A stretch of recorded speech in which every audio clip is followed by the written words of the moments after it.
알쓸신콩 4강. 오늘은 신장에서 중요한 단백뇨에 대해서 알아보는 시간을 가져보아요. 이해는 쉽고 내용은 알뜰하게 알쓸신콩 이야기 출발합니다.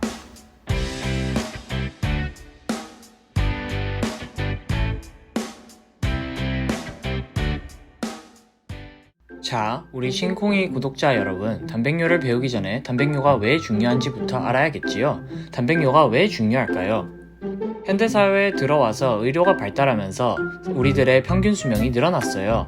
100세 시대라는 말이 있듯이 오래오래 건강하게 살려면 꾸준한 건강관리가 필수랍니다. 그 중에서도 우리 몸에서 중요한 장기가 무엇일까요? 바로 신장이죠. 그러면 신장이 왜 중요한지 기능을 간단하게 살펴보아요. 신장은 우리 몸에 쌓여있는 노폐물을 배출해주고 우리 몸에 꼭 필요한 호르몬 작용을 도와주어요. 우리 몸에서 혈압이 적절하게 유지되도록 해줄 뿐더러 산성도, 전해질 등 항상성을 유지하는 데 큰 기여를 해요. 이렇게 신장이 중요하니까 우리의 신장이 콩팥콩팥 하는 거 아니겠어요? 이렇게 우리 몸에서 중요한 신장이 건강한지 체크할 때는 여러가지 지표들이 활용되어요. 그 중에서도 오늘 우리는 단백뇨에 대해서 알아보는 시간을 가지겠습니다. 자, 우리가 건강하게 살기 위해서 신장이 중요하고 왜 단백뇨에 대해서 알아야 하는지 이제는 알겠죠? 오늘의 알쓸신콩 첫 장에서는 단백뇨의 정의와 진단에 대해서 알아보고 두 번째 장에서는 단백뇨의 증상에 대해서 배워볼게요. 마지막 장에서는 단백뇨의 원인과 치료에 대해서 알아보는 시간을 가지겠습니다. 1장 단백뇨의 정의와 진단. 어떤 것을 단백뇨라고 할까? 단백뇨는 어떻게 진단을 내리는지 배워보아요. 잠깐! 소변에 대한 기초 지식 체크 타임! 정상 소변에는 단백질이 안 들어있을까요? 각자 생각해봅시다. 정답을 알기 위해서는 우선 신장의 기본 구조에 대해 알아보아요. 지금 보이는 이 그림이 사구체라 불리는 신장의 기본 구조예요. 신장은 이러한 사구체로 이루어져 있고 사구체는 작은 모세혈관들이 딸기같이 모여있는 집합체라고 할 수 있어요. 신장은 무려 사구체를 통해서 하루에 약 180리터의 수액을 여과하게 되는데 이 중에 우리 몸에서 필요한 것은 99% 재흡수하기 때문에 하루에 1에서 1.5리터의 소변을 배출하게 돼요. 단백질도 우리 몸에서 꼭 필요한 영양소이지요. 대부분의 단백질은 이 사구체를 통해 흡수가 되기 때문에 정상 소변에서는 단백질이 거의 나오지 않아야 해요. 그럼 배운 대로라면 소변에서 단백질이 나오는 걸 단백뇨라고 부르겠죠. 기준은 하루에 약 150mg 이상 나오면 단백뇨라고 정의한답니다. 뒷장에서 배우겠지만 여러 이유로 잠깐 단백뇨가 나올 수 있어서 이런 경우는 일과성 단백뇨라고 불러요. 검사를 계속 실시하는데 빈번하게 나오는 경우는 간헐적 단백뇨, 계속 단백뇨가 검출되는 경우 지속적 단백뇨라고 부른답니다. 요약 포인트. 단백뇨의 정의에 대해서 콕 짚고 가야 한다면 정상 소변에서는 단백질이 150mg 이하로 잘 나오지 않는 반면 단백뇨는 150mg 이상 나온다는 점, 정의만 알고 가도 50점은 맞고 가는 겁니다. 다음 공부. 우리가 단백뇨의 정의에 대해 공부해 보았으니 이제 진단을 어떻게 내리는지 알아야겠지요? 단백뇨는 어떻게 알 수 있을까요? 신콩 상식. 가장 흔하게 사용되는 검사는 바로 이 딥스틱 검사예요. 이름이 생소하다고 어렵게 생각하지 말아요.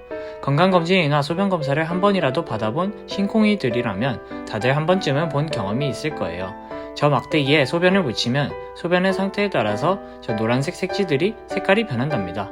이 간단한 검사만으로도 신장 기능을 대략적으로 평가할 수 있는 아주 소중한 친구입니다. 그럼 막대기로 단백뇨를 어떻게 보는지 알아야겠지요? 단백질을 검출하는 색지에 소변을 묻혔을 때 소변에 단백질이 어느 정도 있냐에 따라서 색깔이 바뀝니다. 정말 신기하지 않나요? 단백질이 거의 없는 소변은 그대로 노란 빛깔을 유지하는 반면 단백질이 소량 들어있는 경우에는 약간 초록 빛깔로 바뀌는데 이 정도는 30mg으로 크게 걱정할 필요가 없는 정상 소변입니다. 단백질이 많이 들어있는 소변의 경우 저렇게 짙은 푸른색으로 바뀌기 때문에 한눈에 소변 상태를 파악할 수 있습니다. 다만 이 방법은 농축뇨, 소변의 pH가 높은 경우, 혈뇨, 세균뇨 등의 경우 결과가 잘못 나올 수 있으니 담당 의사 선생님과 상의해서 더 정밀한 검사를 받아보아야 하겠습니다. 2장, 단백뇨의 증상. 단백뇨는 어떤 증상을 보일까요? 단백뇨가 있을 경우에는 신장 기능에 문제가 있을 가능성이 높으니까 여러 증상이 나타날 수 있어요. 가장 많이 보이는 증상은 소변에 거품이 낀 것처럼 보이는 거품 소변, 그 이외에도 다음과 같은 증상들이 나타날 수 있어요. 하지만 거품이 난다고 해서 반드시 단백뇨라 할 수 없고 이런 증상들이 반드시 나타난다는 보장은 없으니까 가장 중요한 건 검사 결과와 의사 선생님과의 상담이라고 볼 수 있겠어요. 사진을 통해서 알아볼까요? 왼쪽은 정상 소변을 담아놓은 모습이고 오른쪽은 누가 봐도 거품이 심한 소변입니다.